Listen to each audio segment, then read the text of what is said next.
वाढीव वीज बिले, सतत खंडित होणारा वीज पुरवठा यामुळे वीज ग्राहक त्रस्त झाला आहे। त्यामुळे वीज संघर्ष समितीच्या माध्यमातून कर्जत महावितरण कार्यालयावर आयोजित केलेल्या मूक मोर्चाला कर्जत तालुक्यातील जनतेने अभूतपूर्व पाठिंबा दिला।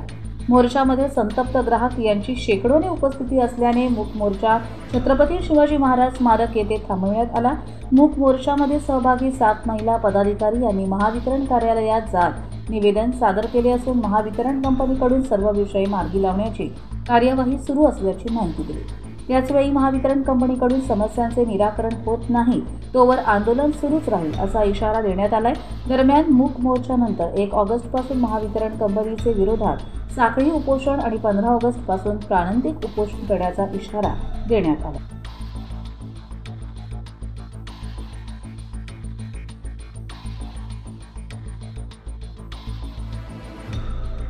Bureau report Karjat live.